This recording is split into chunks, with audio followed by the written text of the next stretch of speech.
How is it going, guys? Welcome back to the channel, and today we're going to be talking about 5 beginner motorcycle tips that could really, potentially save your life and just make the entire process of learning how to ride motorcycles just a lot more easier and a lot more enjoyable. Now, before we actually get into today's video, definitely be sure to subscribe if you haven't already. And also drop a like on this video if you find this informative at all, or if you agree with anything that I said. And again, if I miss anything in this video, definitely let me know down in the comments below.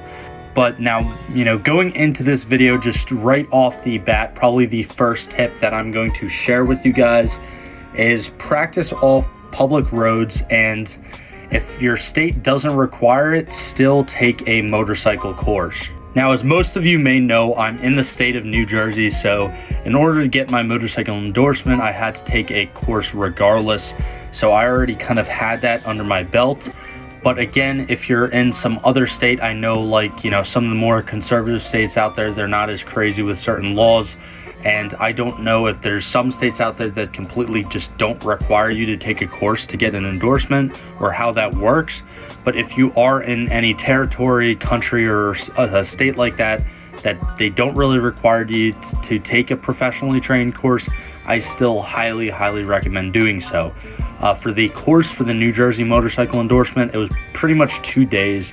You were in a wide open, empty parking lot, and you basically learned everything from just, slowly, like how to handle your bike and, just taking off from a stop, to slow maneuvers, high speed emergency maneuvers, and a bunch of different things like that. And even like putting your bike into a skid, like just using the rear brake, and like how to handle it in certain scenarios.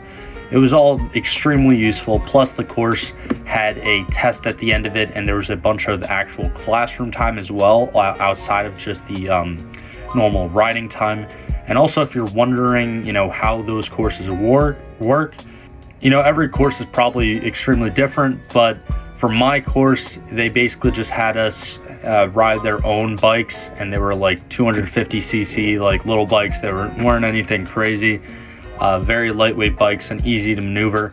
A couple people in my course even wound up dropping the bikes 1 or 2 times throughout the course. But again, it's all part of the learning process. And taking a professionally trained course, I feel like that's common sense, but it definitely makes the entire process a lot more enjoyable.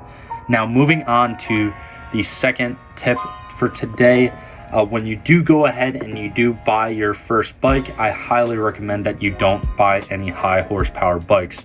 Now, if you guys know and have been subscribed to my channel, this footage right here that you're watching is actually footage from my friend's motorcycle, who has like a Suzuki DRZ, I believe, and it's actually from the review that I did on it. And this was actually the very first time of me driving a motorcycle on public roads. And this thing was like a little 40 horsepower, single cylinder engine. And I think it was like 400 cc's or 398 cc's or something like that. And yeah, something like this sort of bike is ideal because it's light, it's agile, it's low power, and you can still have a lot of fun with it. One thing that, you really notice when you start to ride motorcycles is that you can be going slow and it still feels like you're going fast, especially if you're not used to it. So I definitely don't, suggest getting any crazy, sport bikes or leader bikes, or, any crazy out of your realm motorcycles, or even super heavy cruisers for beginners. That could be very difficult handling that weight. So again, start off lightweight, agile, and a low power is probably the best thing you could do for your first motorcycle that you buy. Now, the third tip that could potentially save your life on a motorcycle is following the old old school line that a lot of people use when talking about motorcycles, and that is dress for the slide, not the ride. Now, what I mean by that is make sure you have as much gear as possible. Pretty much more is better when it comes to gear. I know some states, like my neighboring Pennsylvania state, they don't even require you to wear a helmet when you're riding a motorcycle. Again, you could do whatever the hell you want, but this is for people who are extremely concerned about their safety, who are beginners. And I do highly suggest getting a full face a motorcycle helmet as opposed to even just a half-face helmet.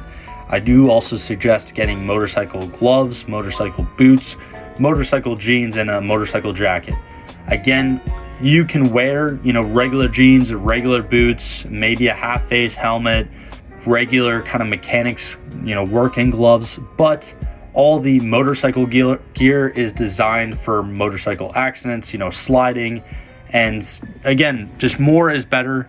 When it comes to stuff like that, you don't really want to put style and form over something like function and safety. So me personally, I highly suggest that if you're uncomfortable at all on a motorcycle and you feel like you're still a beginner, you're still learning the ropes, and you just don't want to kill yourself pretty much, get as much gear as humanly possible. Obviously, you want to get gear that you're both comfortable while riding and won't hinder your riding experience, but you also don't want to, God forbid, wind up seriously injured or dead because you're not wearing enough gear. There's even cases of people who are wearing half-face helmets that get neck injuries or get cut on the face or the neck, and then next thing you know, they unfortunately pass away from an accident. Also, talking more about like motorcycle jeans and motorcycle pants that I briefly mentioned before, wearing regular jeans is fine and great, but something like a motorcycle pants or motorcycle jeans, they actually have Kevlar and armor built in them, just like motorcycle jackets. So again, I highly suggest that for any beginner motorcycle riders. Now, the fourth tip that I'm going to be talking about in this video is actually something that I don't really hear a lot of people talking about on other motorcycle tip videos on YouTube. So I kind of wanted to introduce it, and I do highly suggest that you try not to shift while cornering. This is something that was repeated to me numerous times during my own motorcycle course. And I say that because me being a beginner motorcycle rider myself, I still find shifting on certain bikes a little bit uncomfortable.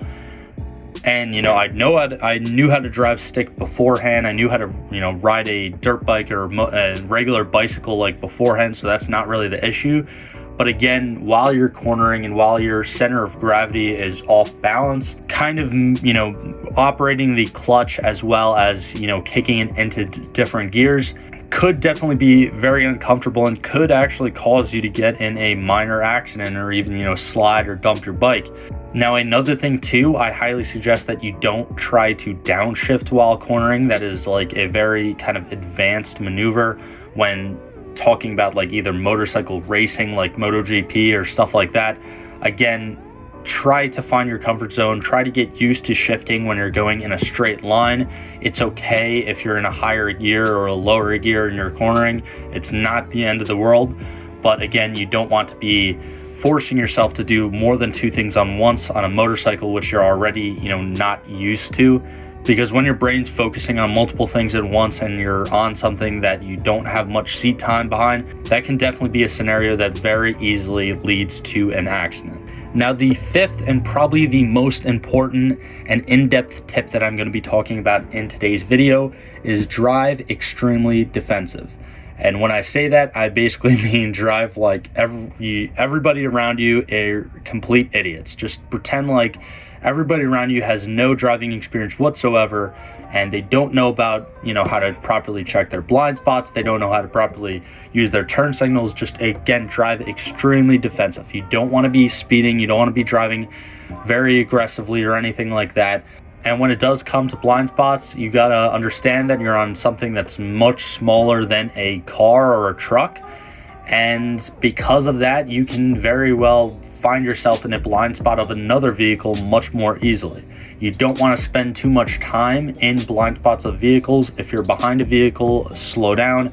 And if you're kind of to the side of a vehicle or in the blind spot of a vehicle, try to just speed up and get to a place where they see you, especially when you're on like a highway and you're dealing with, larger trucks or tractor trailers. I feel like that's common sense, but that is something that, needs to be reiterated probably 100 times to beginner motorcycle riders. Now, another thing that is very, very simplistic and common sense, but just don't speed. Don't act crazy. Don't be doing stunts or like anything like that. Don't be trying to pop wheelies on public roads. If you want to do stuff like that, do it in an empty parking lot. do it hopefully like you're in a rural area where you have a country road that no one really goes on. Like, do it in places like that where you know that there's no traffic, because if you wind up dumping your motorcycle, someone behind you could literally run you over. Like, something crazy could happen.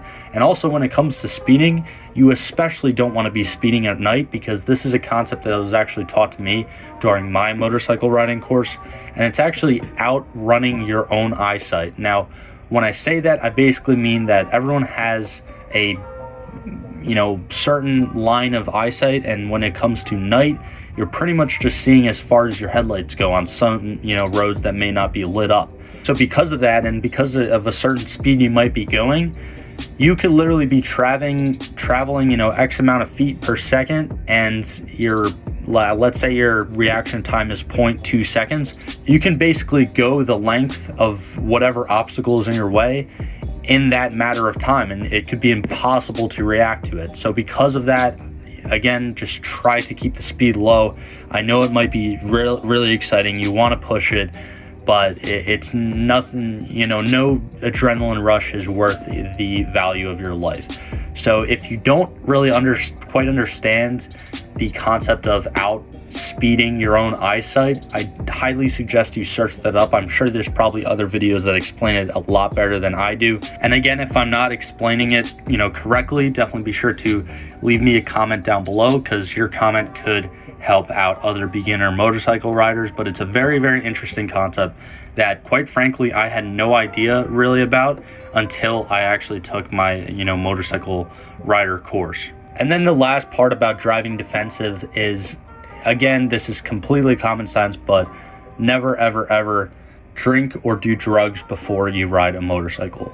This, again, is interchangeable when it comes to four-wheel vehicles, but at least in a car or a truck, and I'm not condoning this at all, don't, quote me as condoning drinking or doing drugs and driving, but at least in other vehicles you have a wall of metal and plastic and glass around you, whereas on a motorcycle you're extremely exposed. If you're drinking, and even if you're below any legal limit in your state or country or wherever you're watching this video, it could still literally cost you your life. I know the majority, I don't know the exact percentage, but I do know the majority of fatalities that happen during motorcycle accidents happen because the motorcycle driver or rider is intoxicated or under the influence of some sort of drugs. It's great to party, it's great to hang out, it's cool to, have a couple beers with your friends or whatever you do for fun, but just do not do that and then go onto a motorcycle, even if you think like you're sober. Again, just wait it out, get an Uber. In today's day and age, there's absolutely no excuse for doing something like that. But anyways, ending off this video on a lighter note, the entire process for me of learning how to ride motorcycles has been extremely fun and very, very enjoyable. And I do plan to get my first motorcycle hopefully sooner rather than later, and film more content with it on my channel. I know I'm not a motorcycle channel, I'm a car channel, but still the entire process is really, really awesome. If you're into cars, you'd probably love motorcycles, so I highly suggest you go out, get your motorcycle endorsement on your license, and follow all these tips. And again, just be as safe as possible, and you're gonna have a lot of fun. But anyways, guys, like always, thank you for all the support, and I'll see you guys in the next one.